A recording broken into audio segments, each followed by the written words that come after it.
We tumbled out of the portal with an unsettling jolt, landing hard on the smooth, mirror-like surface beneath us. My lungs struggled to catch a breath as I scrambled to my feet, dragging Lena up alongside me. The disorienting journey through the portal left us both dizzy, our senses muddled, but the suffocating intensity of this place quickly snapped us back to reality. The air here was thick, almost metallic, with a strange, unsettling taste that lingered in my mouth. It felt heavy, pressing down on us, as though the atmosphere itself wanted us to stay still. I scanned the area, my vision clearing enough to take in our surroundings. Everywhere I looked, the landscape mirrored our reflections, casting warped, distorted images back at us. The ground shimmered with an eerie iridescence, reflecting the strange silver sky above, where clouds twisted and swirled unnaturally fast, as if time was somehow off-kilter here. And that's when I felt it, a heavy, ominous shadow sweeping over us, blocking out what little light there was. I looked up, my heart sinking as I saw the massive creature above, its wings stretching wide, casting an intimidating shadow across the landscape. "Run!" I shouted, gripping Lena's hand as I pulled her forward. The dragon, with its metallic scales glinting like polished steel, circled above, its fiery gaze locked onto us. Its massive wings beat the air, creating gusts that rattled my bones and whipped Lena's hair around wildly. We sprinted across the mirrored ground, our footsteps slipping on the surface that felt as if it would crack under our weight at any moment. The dragon let out a deafening roar that echoed across the silent expanse, a roar that carried a terrifying promise. Fire seethed at the edges of its maw, and with a mighty thrust of its wings, it dove toward us. "Left!" I shouted, dragging Lena with me as we veered sharply. We dodged to the side just as a torrent of flame erupted from the dragon's mouth, scorching the ground we'd just abandoned. The heat radiated through the air, intense enough that I could feel it prickling the back of my neck. Lena gasped for breath, her eyes wide with panic. "Ethan, we can't outrun it." I knew she was right. This creature was faster, stronger, utterly relentless. But then out of the corner of my eye, I noticed something unusual. A faint light glowed in the distance, flickering like a beacon against the alien landscape. It was artificial, unmistakably so, and in this place, it was our only chance. "There," I pointed, my voice strained. "The light. Head toward it." Without a second thought, we bolted toward the light, our steps quickening with renewed desperation. The dragon circled overhead, watching, waiting, its massive form casting ominous shadows across the ground as it followed us. We closed in on the source of the light, and as we drew closer, the shape of an enormous structure began to take form through the haze. My heart skipped a beat as the details came into focus. A massive compound, cold and imposing, with high walls and guard towers that seemed almost ancient. Barbed wire stretched along the top, and in the dim light I could make out symbols on the walls. They were faint but unmistakable, the harsh angles of a swastika. I exchanged a horrified look with Lena, whose face had gone pale. "No way. That can't be real." "It is," I murmured, barely able to comprehend it myself. "But this, it doesn't make sense." We crept forward, keeping to the shadows cast by the compound walls. The dragon, its interest waning, let out a final roar before it veered away, flying off into the silvery sky. Relieved but on edge, we found ourselves caught between one nightmare and another. We reached the edge of the compound, pressing ourselves against the cold metal of the wall, hidden in the deep shadows. I dared a glance over the edge, and what I saw made my blood run cold. Soldiers, dressed in familiar, horrifying WU2-era uniforms, marched methodically along the compound's perimeter. Their coats bore swastika patches on the sleeves, and their faces were stern, disciplined, and hardened. I felt a chill as I realized these men looked out of place, but not because of their uniforms. It was as if they had been pulled straight from history and preserved in perfect form. Are we in the past? Lena asked, her voice barely above a whisper, her gaze fixated on the soldiers. I shook my head, my mind racing. No, I don't think so. This feels different. It's almost as if we've stumbled into some kind of alternate realm, somewhere that's outside of time. We remained hidden, watching as the guards patrolled the compound's perimeter. They moved with eerie precision, their faces blank, as if marching to a rhythm only they could sense.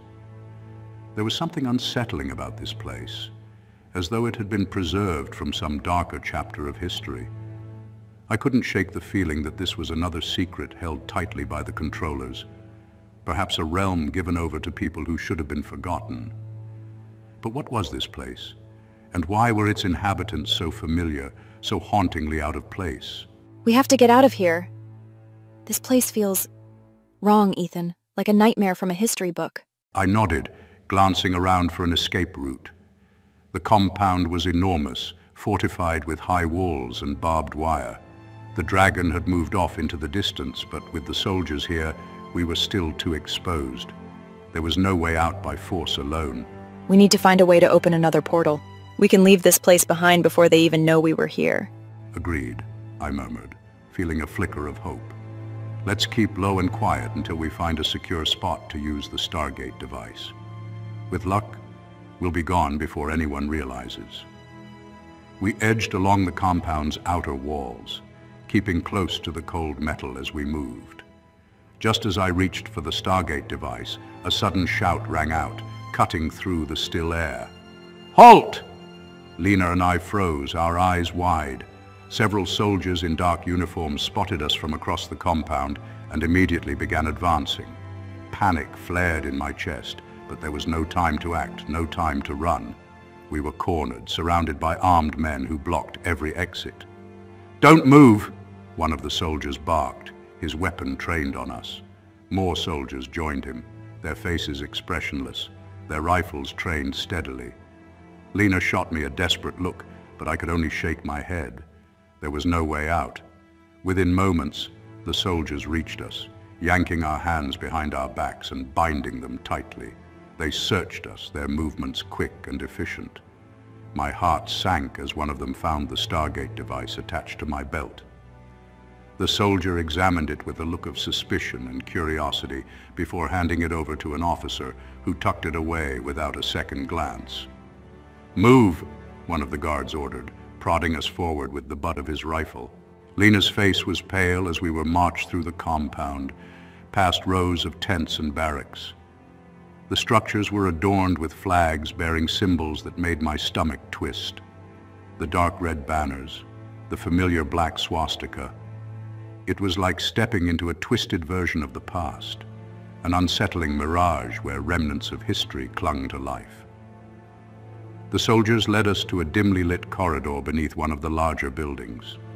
The air here was thick, almost suffocating. The faint smell of dampness and rust mingled with the dust that clung to the stone walls. With each step, I felt as though we were descending further into the belly of some hidden beast, a place where shadows and secrets converged. We stopped at the end of the corridor, facing a heavy metal door that loomed before us. One of the guards unlocked it, and with a creak that echoed down the hallway, the door swung open.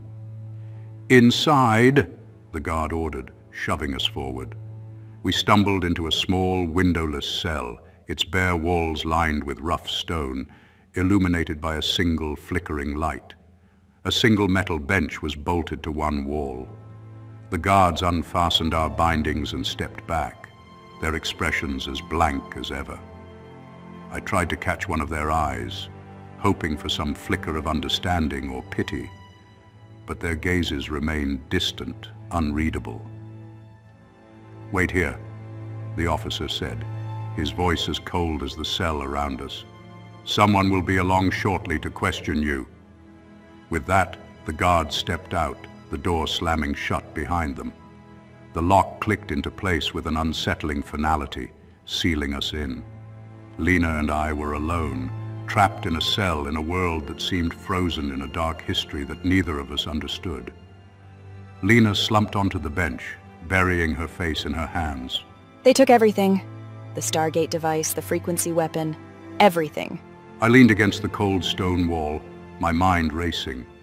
Without the Stargate device, we were stuck here, wherever here was, at the mercy of a group that seemed to have stepped out of history itself. I swallowed, pushing back a surge of panic. We're in trouble, Lena. Big trouble.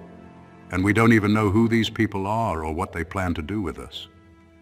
She looked up, her eyes red-rimmed with fear, but laced with determination. Ethan, we have to find a way out of here. There has to be something we can do. We can't just sit here and wait to be questioned. I nodded, forcing myself to stay calm. You're right. We'll get through this. Somehow. We just need to stay sharp and be ready for any opportunity that comes our way. But as I scanned the small, suffocating cell, my heart sank. There were no windows, no vents, nothing that even remotely resembled an escape route. With our equipment confiscated, we were as helpless as prisoners from a century ago, trapped in a nightmare we barely understood. The minutes passed in silence, each one stretching longer than the last. The cold seeped through my clothes, biting at my skin as we waited, the steady drip of water somewhere in the darkness our only companion. I could feel the weight of the place pressing down on us, the walls seeming to close in with each passing moment. And then, without warning, the door swung open. Lena and I looked up, startled, as two guards stepped into the cell. Their faces were as blank as ever, their movements precise and controlled. They motioned for us to stand, gesturing for us to leave the cell. "Time for questioning," one of them announced, his voice flat, devoid of any trace of humanity. Lena cast me a nervous glance, but I gave her a reassuring nod, hoping to convey a confidence I didn't feel. This was our only chance to gain any insight into where we were, who these people were, and what exactly was going on. We had to play along, at least for now. The guards led us through another dimly lit corridor. The walls seemed to close in around us, the air thick with an unspoken tension. My mind raced as we moved deeper into the compound, my heart pounding with a mixture of fear and curiosity. Who were these people? Why had they taken us prisoner? And what could they possibly want to know? The reality of our situation was sinking in fast. But there was still so much we didn't understand. These soldiers bore the symbols of a dark past. But what did they hope to achieve here, in this strange, hidden world? And how much of this place did the controllers truly know? One thing was clear.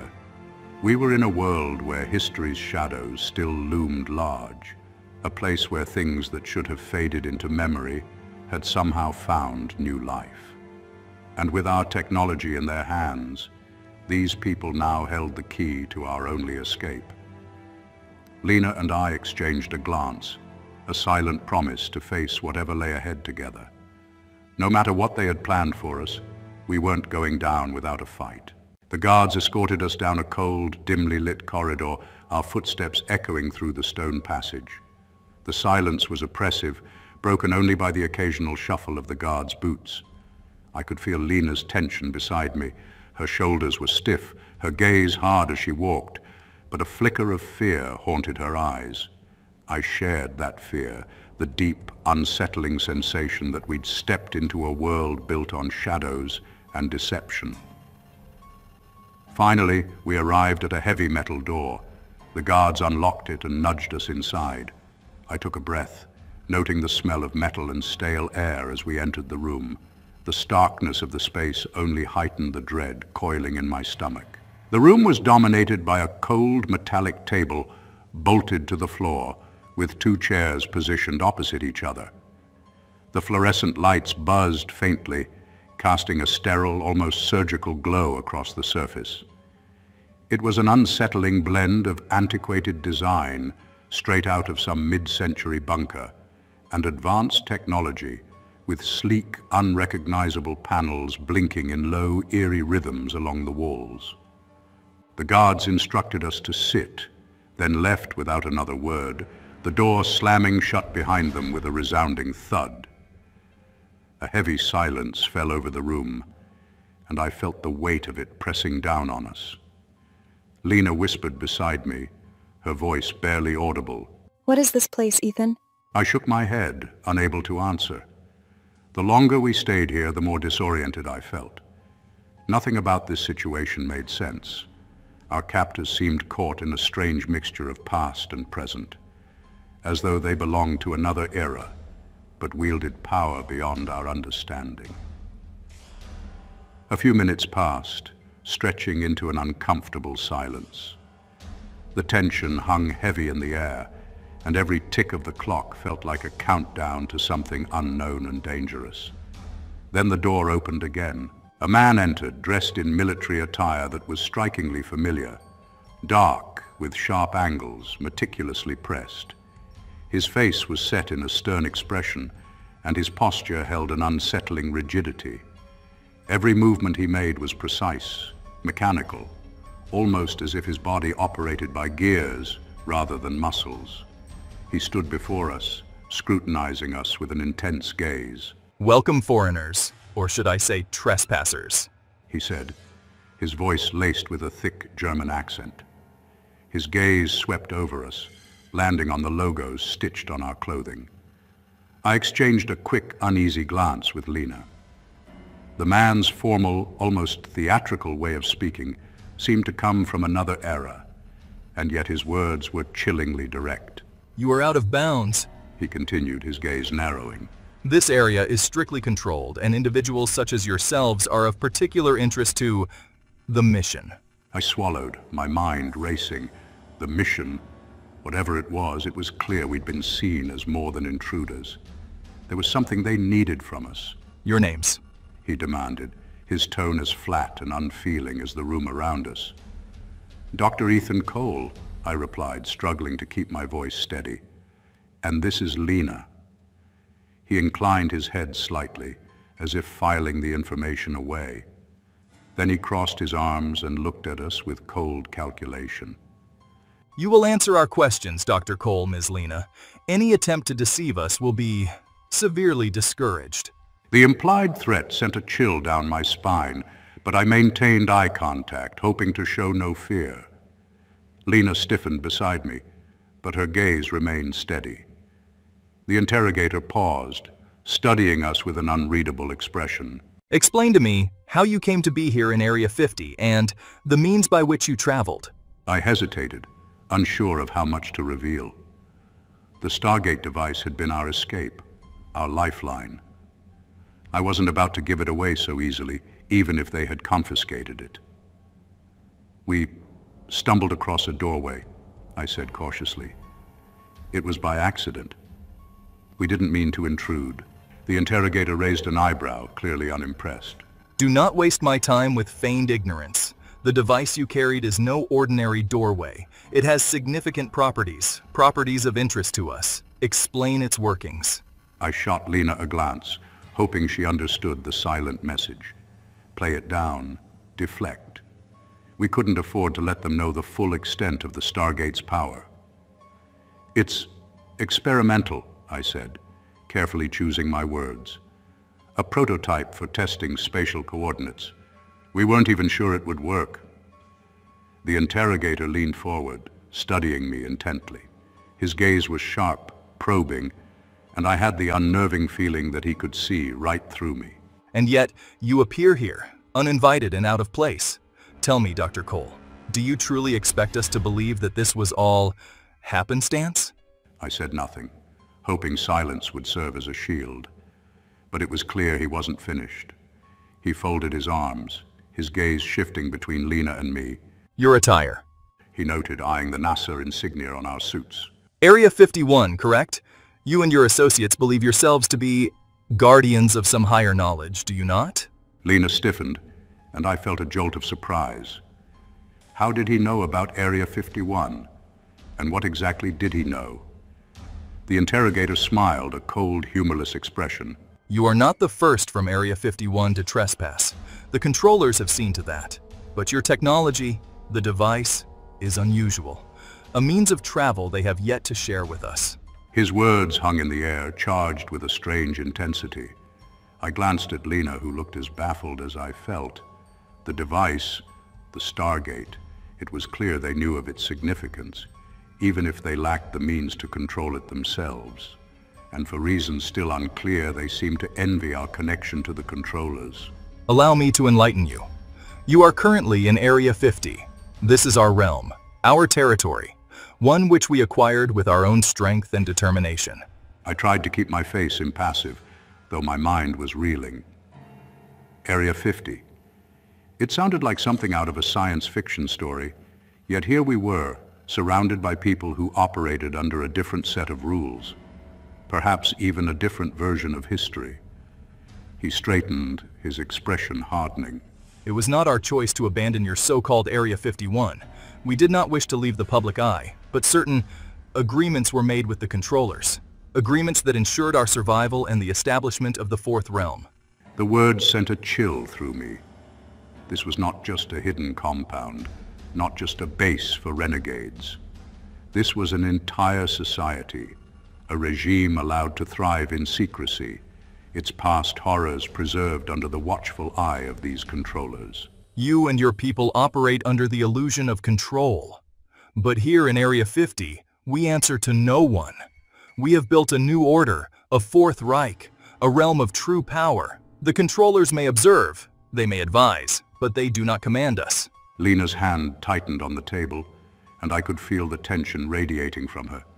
The scope of what he was describing was too vast, too horrifying to fully comprehend. The controllers had made deals with the Allies to allow Area 51 to operate in secrecy, yet here we were, face to face with a new and terrible reality.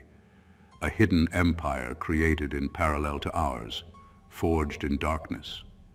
The interrogator leaned forward, his eyes narrowing. So I suggest, Dr. Cole, Ms. Lena, that you cooperate. We have no interest in playing games, and your assistance could be beneficial. But should you withhold information, we will be forced to use other methods, perhaps methods you have read about. The threat hung heavily in the air, and I could feel Lena tense beside me.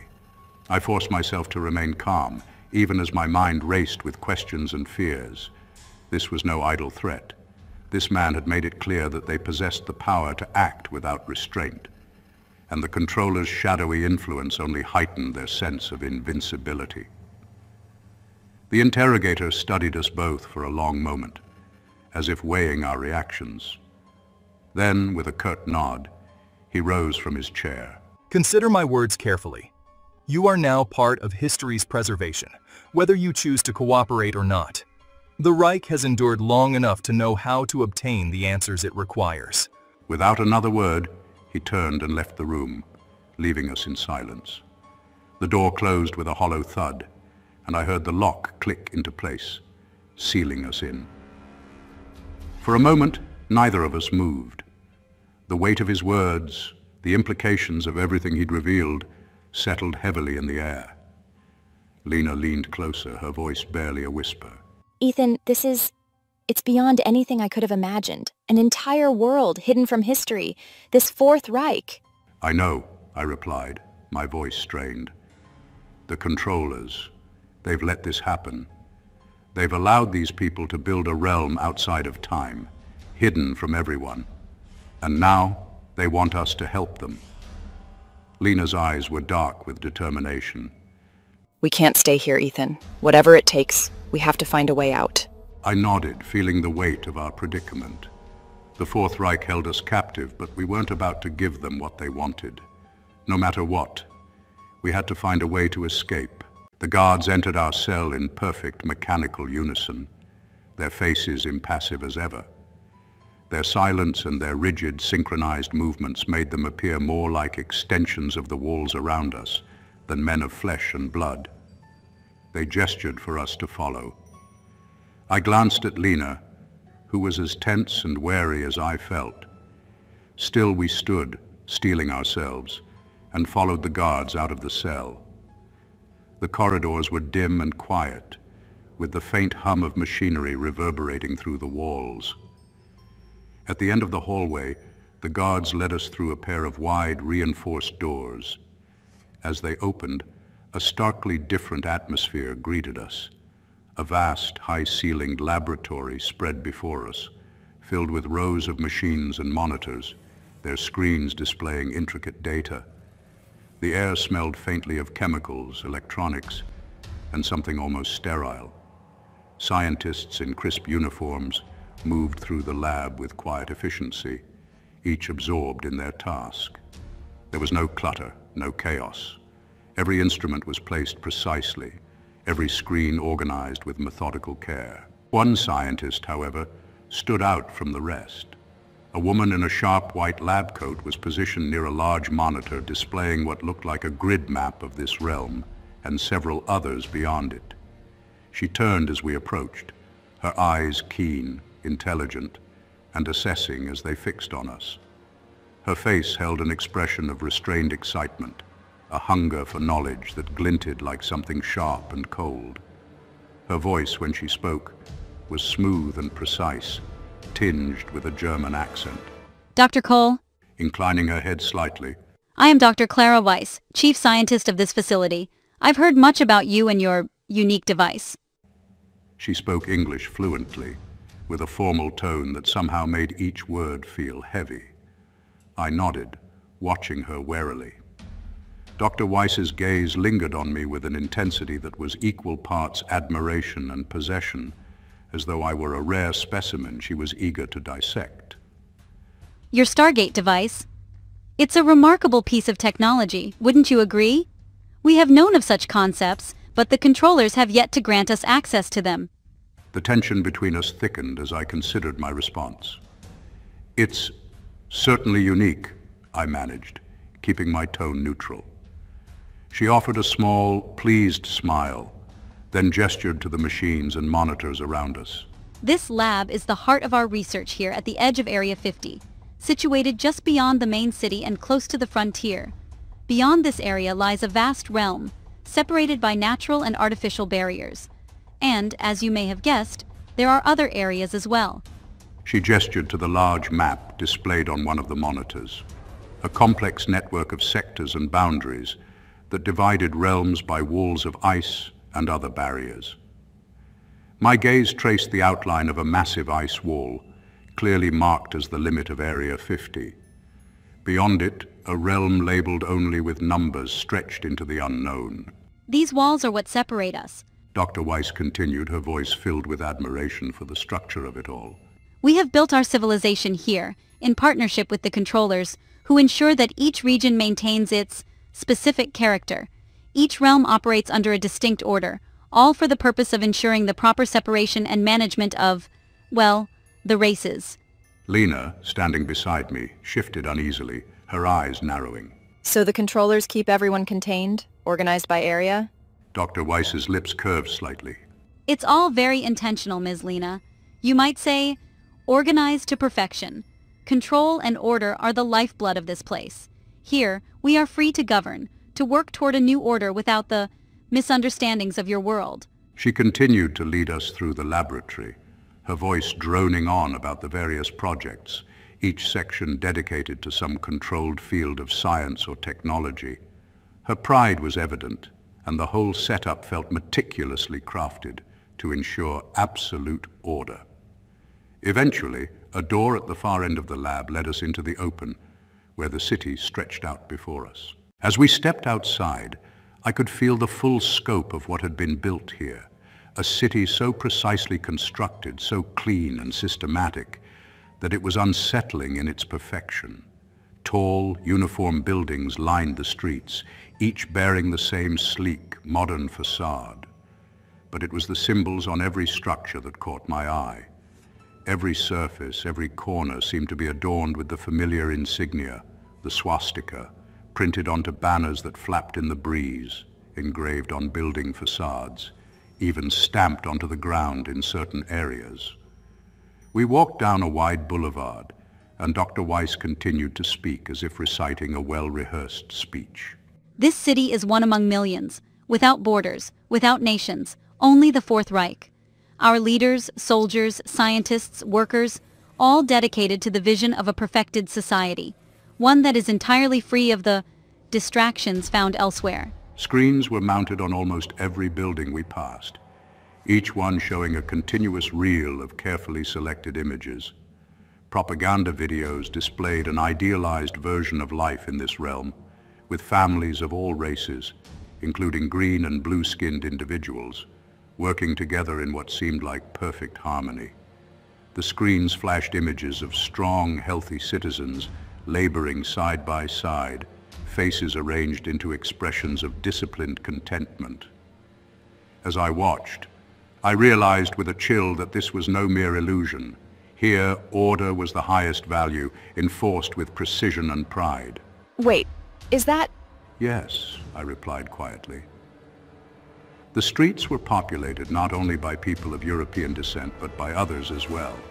Groups of green-skinned and blue-skinned individuals who moved with the same strict precision as their peers. Each group seemed to be organized, categorized, wearing slightly different uniforms, but walking in unison. It was a society that had absorbed diversity in its own way, stratified and compartmentalized to preserve order above all else. The people moved in systematic groups, each individual walking with disciplined strides. There were no crowds, no bustling interactions. Every person had a purpose. Every movement was intentional. I saw children in small formations, dressed in identical uniforms, marching in single file with expressions devoid of curiosity, their eyes directed forward. As we continued down the boulevard, we passed large statues, imposing monuments to Adolf Hitler, each one meticulously sculpted and maintained. His image loomed from above, casting long shadows down onto the street, his face frozen in an expression of unwavering authority. The people passed these statues with brief, respectful glances, as if paying silent tribute to the figure who had given rise to this hidden society. Cars lined the roads, sleek, dark vehicles with a minimalist design, their exteriors emblazoned with the swastika. The vehicles were identical in make and model, moving with precise timing as they carried passengers through the orderly streets. Every car, every structure, every face seemed to be a piece in a meticulously organized system. We found the general from earlier at the end of the avenue, as if he had been waiting for us, stepping forward to speak. Dr. Cole, this is the Fourth Reich, a world born from strength and unity, preserved by order and commitment. Here the vision endures, refined and perfected. He gestured to the screens above us, each one showcasing carefully selected clips from their society. Workers building together, soldiers training with strict discipline, citizens gathering in well-orchestrated formations. On one of the screens, a newsreel played, showing an assembly where a figure stood before the crowd, delivering a speech that I couldn't hear, but whose intensity was palpable even from a distance. This city represents what can be achieved when chaos is eradicated. Here, we work with purpose, driven by ideals that transcend the petty squabbles and imperfections of your world. Lena's hand tightened around mine, her face a mask of barely concealed disgust. But she said nothing, her gaze fixed on the screens as if searching for some clue, some flaw in the fabric of this meticulously crafted illusion. The general looked between us, his expression unreadable. We understand that you possess valuable knowledge, Dr. Cole, technology that could prove instrumental to our expansion, allowing us to bridge these realms without the constraints imposed by the controllers. Your device is of particular interest. I kept my voice steady. And if we refuse to help? The general's eyes narrowed, his tone growing colder. I would advise against such defiance. Cooperation would be greatly rewarded, but refusal is discouraged. His gaze sharpened, his smile tightening. The Reich has many methods at its disposal, Dr. Cole. I'm certain you would find our persuasive techniques familiar.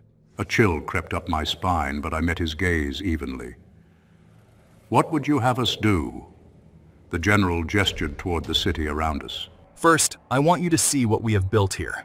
Understand the order, the strength that guides us. Then, we will speak again. Perhaps by then, you will have gained a deeper appreciation for our vision and the role you could play in it. He motioned to the guards who closed in around us. Return them to their quarters, he instructed curtly. Give them time to consider their decision. As we were escorted back toward the facility, I couldn't shake the unease that settled like lead in my stomach. This was no ordinary city, no mere replica of an era we had hoped was long gone. It was a meticulously controlled society, one that had taken the darkest elements of history and grafted them onto a future that defied all understanding. Lena and I exchanged a look as the guards led us away, a silent promise shared between us. We had to find a way to escape, to bring this hidden world to light. The cell's metal walls seemed to close in on us, cold and unyielding, a constant reminder of our situation. Lena and I sat side by side on the narrow bench, talking in hushed voices, every sound absorbed by the sterile silence of the room. The flickering light overhead cast shadows that seemed to tremble along with the tension coursing through both of us. We can't keep waiting, Ethan. We have to get that Stargate device back, and we have to find a way out of here. I nodded, but my mind was already racing, examining the barriers that stood between us and the device. It won't be easy. They're watching us too closely. And that general... I paused, feeling a flicker of frustration. He won't just hand it over. They want it as much as we do, maybe more. Lena exhaled sharply, and her eyes searched mine for some glimmer of hope, some shred of a plan. So what do we do? Play along? Pretend to cooperate until they trust us? Possibly. I weighed my words carefully, not wanting to get her hopes up too high. We need to figure out where they're keeping it. If we can manage to locate it, maybe there's a chance we can get to it when they're not looking. I glanced at her, feeling a wave of determination. But we can't rush. If they suspect anything, this whole plan goes up in smoke. Lena nodded, her lips pressed into a thin line. But how long can we afford to wait?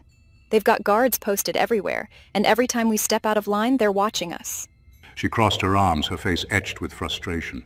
It's like they're just waiting for us to make a move. We'll have to create an opportunity, I replied, though the thought of it filled me with a heavy sense of dread. If we can distract them or convince them that we're willing to cooperate, maybe they'll loosen the watch on us. Even a small break could be all we need. A silence settled over us, the gravity of our situation thick in the air. Lena's gaze drifted to the floor, her shoulders sagging slightly. I knew she was struggling with the reality of what we'd seen here, what we'd witnessed on the streets of the city, the cold precision of it all. Ethan, it's surreal. These people, this place. It's like they've taken everything horrible about that era and somehow preserved it, turned it into a system. She glanced at me, her eyes dark with disbelief. I keep thinking it can't be real. It shouldn't be, I said, a chill running down my spine. This whole place is a nightmare made real, and somehow they're just living it, like it's the only reality they know. Lena shuddered, her expression a mixture of disgust and sorrow. The people, they move like they're part of a machine. The city isn't just orderly, it's cold, regimented, like everyone has been molded to fit some uniform standard. Even the kids, Ethan, they don't even seem like kids. Her words hit hard. The memory of those young, expressionless faces, walking in perfect lines, devoid of the spark of childhood, flashed through my mind. They've erased everything that makes people human, I said, feeling the weight of it settle over me. The controllers have let this place thrive in secrecy. They've allowed it to become something twisted. We fell into silence again, the enormity of our situation pressing down on us.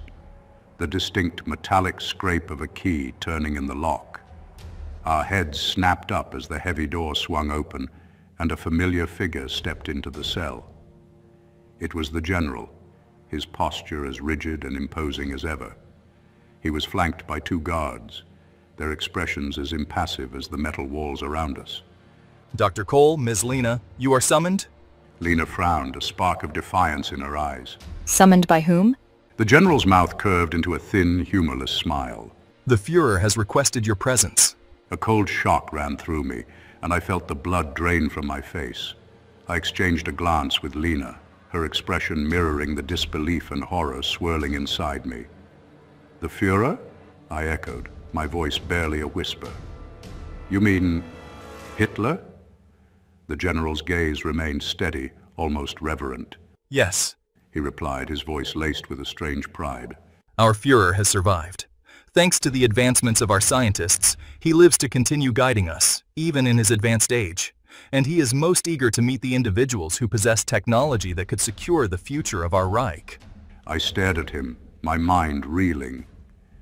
Hitler would be well over 100 years old by now, closer to a relic of the past than a living figure. And yet, here we were, being told that the impossible had somehow been achieved.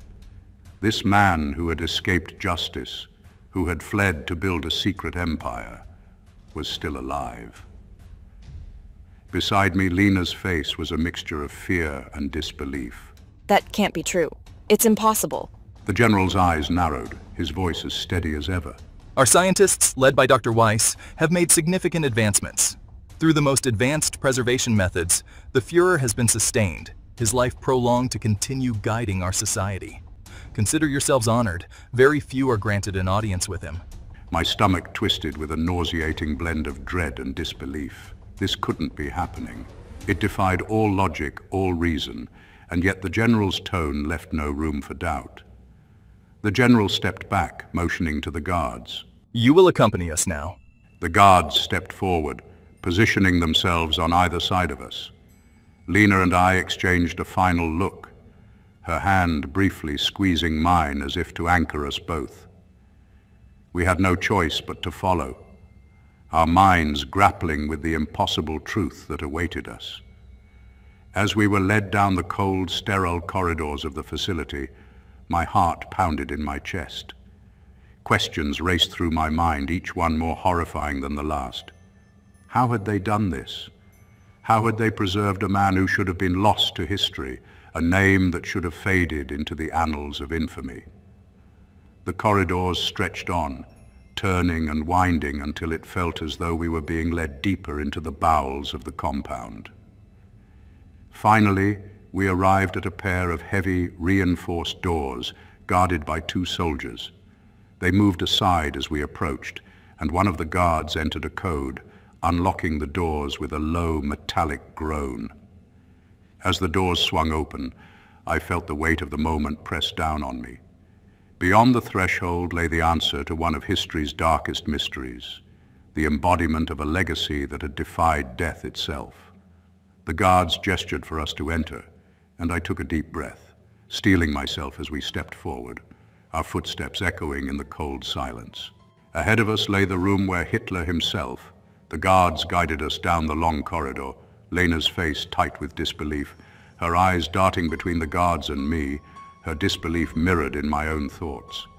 The general led the way with a stoic pride, each step of his seeming to echo with a quiet reverence for the person we were about to meet. But the knowledge lingered, heavy in my mind. Meeting Hitler alive had to be impossible. Ethan, I can't wrap my head around this. Hitler, here? I shook my head, just as confused and wary. Feels like a nightmare, I replied, my voice low. Every part of me wanted to believe this was an elaborate game, a trick meant to rattle us. But there was something undeniable about the general's reverence, a sense of deep, twisted conviction. We reached a set of doors guarded by 2 soldiers, their expressions blank and disciplined. The general stepped forward, punching in a code. With a low hum, the doors groaned open, revealing the dim clinical room within. The antiseptic scent hit us first, thick and sharp. The air hummed with machinery. An array of whirring devices surrounded a bed in the center, each trailing cables that snaked like dark veins. And lying amidst this forest of wires was the figure we'd heard about in history books and seen in grainy footage. Hitler. I froze, unable to fully process what I was seeing. Hitler was impossibly aged, his skin a ghostly white, stretched thin over a bony frame. He looked barely alive, his frail body so connected to machines and monitors that he seemed as much a part of them as they were of him. But his eyes, they were focused, sharp with a strange intensity that unsettled me to my core. The general stepped forward, his voice filled with respect. Führer, these are the individuals responsible for the technology we've spoken of. Hitler's eyes shifted to meet mine, glinting with something dark and appraising. When he spoke, his voice was a low rasp, rough yet carrying an unmistakable authority. So, the Americans have come with technology of great consequence. A chill slid down my spine as I felt the full weight of his gaze, and Lena's hand brushed against mine, grounding me.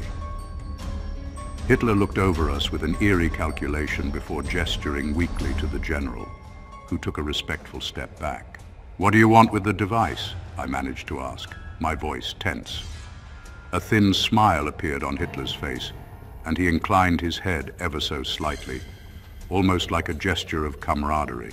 I imagine you were told a great many things about me, about the war, but I'm here to tell you, everything you've learned was a lie. Beside me, Lena drew in a sharp breath, her expression tight with disbelief. What are you talking about? The war. He began slowly, his voice gaining a strange fervor.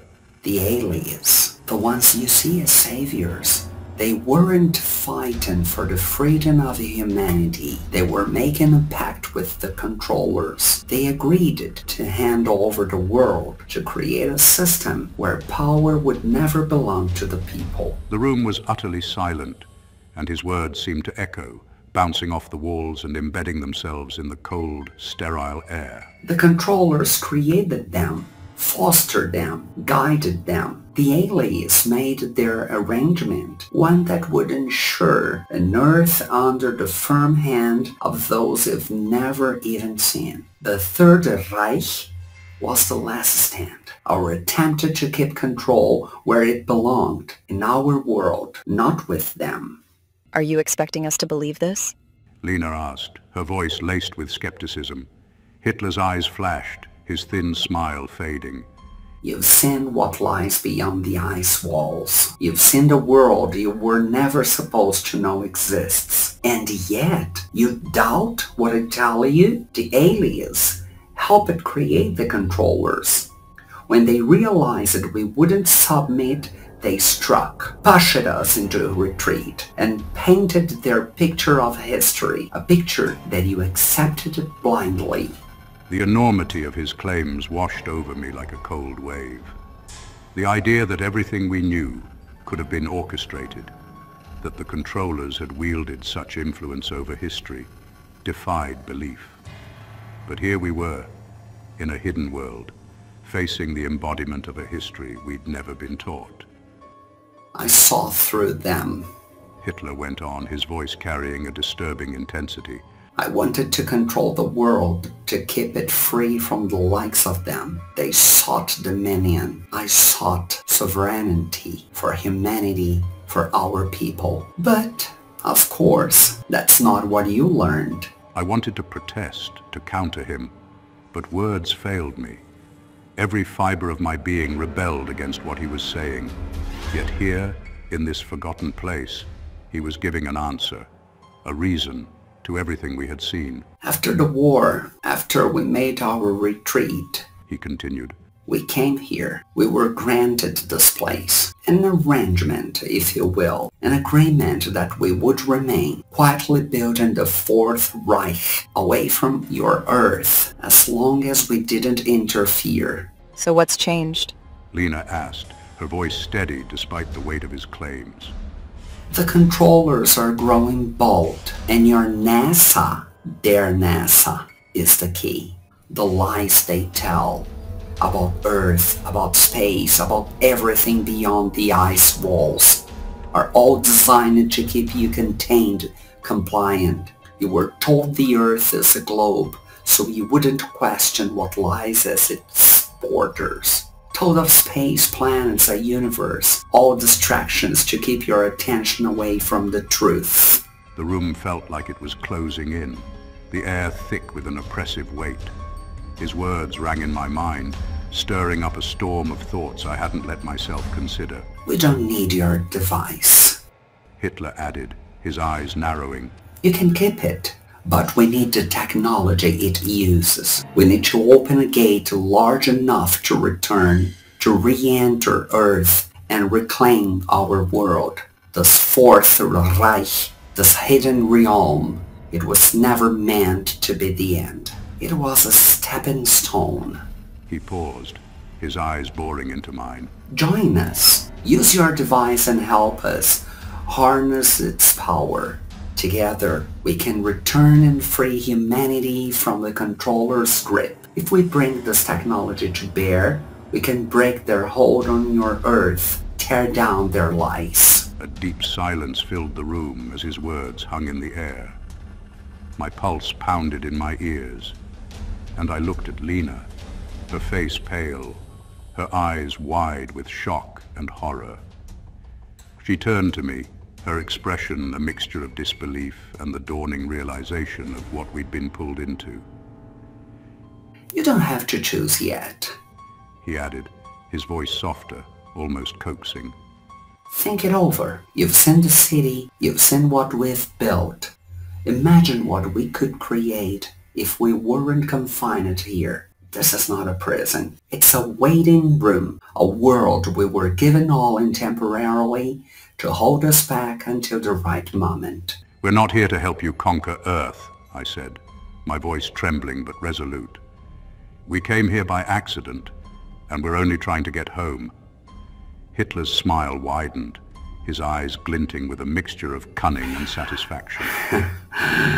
I understand your hesitation, but remember, the world you return to is one we built by those who have deceived you your entire lives. The controllers hold the reins, and you were merely players in their game. If you choose to go back to that, you choose to live in their illusion. The general stepped forward, his expression serious, his voice cold and steady. Consider what you've heard carefully. The Führer has granted you the freedom to make this choice. But understand, this offer is not extended lightly.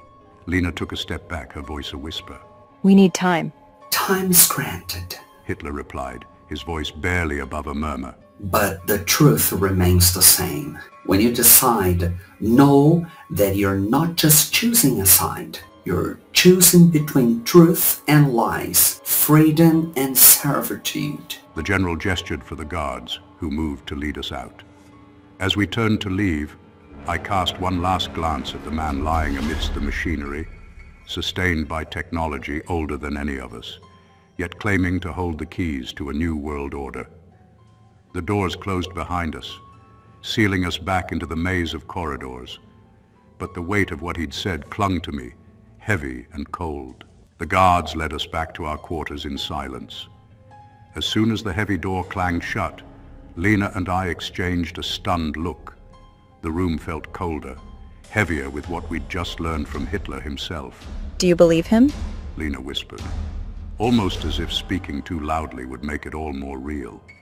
I shook my head, still reeling from the encounter. I don't know, but there's something in what he said. The controllers, the lies about Earth, Lena, the Stargate. It all fits, but it's twisted, manipulated into something dark. I leaned against the cold metal wall, running a hand over my face. We have to get the Stargate device and leave. Lena nodded, determination flickering in her eyes. And expose all of this. If there's even a chance he's telling the truth, the world needs to know. The silence that followed was punctuated only by the faint humming of distant machinery. I felt the weight of our predicament settling on us, and a plan began to form in my mind. If we can get our device and activate the Stargate, maybe we can escape, get back to Earth, warn everyone. Suddenly, footsteps approached outside. Lena and I shared a tense glance as the door swung open, revealing Dr. Weiss flanked by 2 guards. Her expression was intense, her eyes cold and expectant. Dr. Cole, the Führer has issued new orders. You'll be joining me in the lab now. We have work to complete, quickly. My pulse quickened. This was either our chance or a trap. Dr. Weiss led us down the labyrinthine corridors, her pace brisk and focused. At last, we reached the lab, where the Stargate device lay at the center of the room, placed on a raised, reinforced platform. The guards positioned themselves by the doors, leaving Dr. Weiss, Lena, and me alone with the device. Its cold metallic surface gleamed under the bright lights, and I felt a spark of hope as I glanced at Lena. Dr. Cole, it's time to demonstrate your device. Show us how it works. My fingers brushed against the surface of the device, every part of me tense and alert. The device is delicate, I said, choosing my words carefully.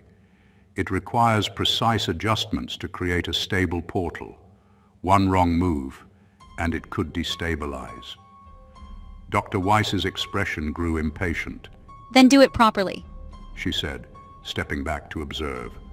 I leaned over the device, moving my fingers over the dials, setting the frequencies carefully, while I whispered quietly to Lena, "Get ready. This might be our only chance." The lights above flickered as the device hummed to life, the room filling with an eerie blue glow. I adjusted the settings, watching as the portal's edges shimmered and began to stabilize. My heart raced. We were so close. "Careful now," I murmured, inching my fingers along the dials. But before I could make the final adjustment, the lab door swung open, and the general strode in with 2 more guards, his face as cold and impassive as ever. The Führer has arrived. He wishes to see the demonstration for himself. The guards parted, and Hitler entered the room, his frail frame bolstered by a cane, yet his presence commanding the space with a palpable intensity. His eyes moved between Lena and me, then settled on the Stargate device, a glint of satisfaction flashing in his gaze. Dr. Cole, you've done well to bring this to us. And now you'll complete your purpose. My throat tightened, and I tried to keep my expression neutral as I met his gaze. And what purpose would that be? Hitler's thin lips curved into a faint smile. To bring us home. The controllers have kept us confined here for too long. They think we'll wait, that we'll bide our time. But with this technology... He gestured to the Stargate device, his eyes gleaming with a dark triumph. With this, we can open the gate wide enough for an army. Lena stiffened beside me, realization dawning in her eyes. You're planning to invade Earth? Hitler's gaze moved to her, his expression unchanging. Not invade, reclaim. We will restore the Reich, and with it, the world will finally be free from the controllers. "You can't do this," I said, my voice steady despite the pounding of my heart. "If you tear through the realms, the consequences..." The consequences, he interrupted, his voice laced with icy resolve, are exactly what we need. Humanity has been shackled, forced to believe in lies. Lies about space, about planets, about a world controlled by those unworthy of it. We will bring freedom, Dr. Cole, not destruction, and it will begin here. He turned to the general, a dark glint in his eye. Prepare the troops. It's time we fulfill the mission I started so many years ago. The general nodded, his face set with fierce determination. At once, Führer. I watched in horror as Hitler moved closer to the Stargate device, his frail hands tracing the edges with reverence. Soon, Dr. Cole, he murmured. This technology will open the door back to Earth, and the Fourth Reich will finish what it has started. He turned to the guards, his eyes filled with a feverish intensity. Begin the invasion preparations. The guards saluted, and the weight of his words sank in, heavy as iron. An invasion. He was planning to take the world by force, using technology they barely understood, all in the name of some twisted idea of freedom. Lena grabbed my hand, her grip tight, and I could see the fear mirrored in her eyes. There was no way we could let this happen. No way we could let this nightmare unfold. As Hitler's gaze returned to us, his expression a mixture of satisfaction and warning, I felt the grim realization settle over me. We had to stop them, and we had to do it fast. Take them to secure quarters, Hitler ordered, his voice cold and final. We'll need them alive until the gate opens. After that, they're expendable. The guards moved forward, their hands closing around our arms as they led us from the lab. But just before we stepped through the door, I caught one last, chilling glance at Hitler, his expression filled with dark triumph as he prepared to unleash chaos on Earth. To be continued.